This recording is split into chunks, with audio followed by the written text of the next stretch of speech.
passer devant toi. Mais le troisième but de Lamine Yamal, mon Dieu, et quel match de Lamine.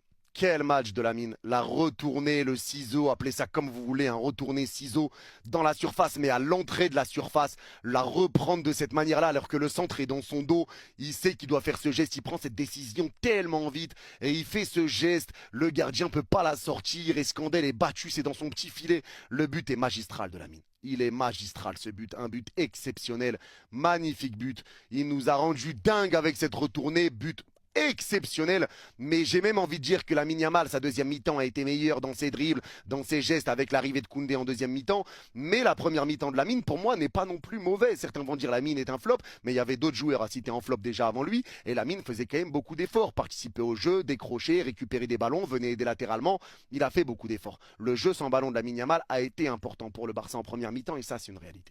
Le premier but de Lamine Yamal au Camp Nou. En fait, les gars, Lamine Yamal, il l'a déjà dit. Il voit le football comme du divertissement. Pour lui, c'est un spectacle et ce qu'il doit faire, c'est amuser la galerie. Et avec cette action-là, bah, tu comprends directement. Il était sur son pied gauche. Il a préféré feinter le gardien, la reprendre du droit, mais malchanceux comme il est, et sachant que le pied droit, c'est pas son pied fort, bah, il la tape sur la barre. Alors qu'il aurait pu tout simplement l'allumer du gauche. En tout cas, s'il y a bien une chose qui fait plaisir, c'est que depuis des semaines, on voit que sa pubalgie le gêne de moins en moins. On sent qu'il revient en force, on sent qu'il tente plus. Aujourd'hui, il est buteur. Mais honnêtement, il aurait pu l'être 2 fois, mais il est aussi passeur pour Dani Olmo, ce qui nous a permis de faire le break, sachant qu'on commençait à souffrir en fin de match. Si je me trompe pas, Lamine Yamal, cette saison, c'est 7 buts, 11 ou 12 passes D, je sais pas combien de passes D exactement, sachant qu'il a commencé la saison sous pubalgie, qu'il a commencé blessé. Nous sommes au mois de novembre, franchement, il fait sa saison. Bientôt, ces trois-là seront réunis titulaires. Je sais pas si Pedri pourra être titulaire contre Atlético. Rien qu'avec le retour de Rafinha, on sent un Barça beaucoup plus soulagé, beaucoup plus dangereux offensivement. En tout cas, on espère que ces trois joueurs seront pas encore séparés à cause des blessures, parce que ces trois absences nous ont fait énormément de mal. Enfin bref, sinon vous les gars, vous en pensez quoi?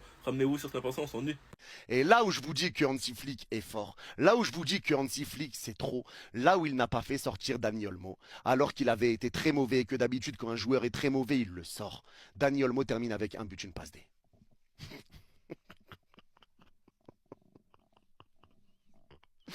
Dani Olmo qui stat, hein.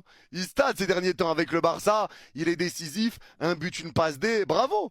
Bravo, sa première mi-temps a vraiment pas été bonne, mais Hansi Flick lui a fait confiance et ça a été mieux. Ça a été mieux avec les changements, lui il aura réussi à être décisif.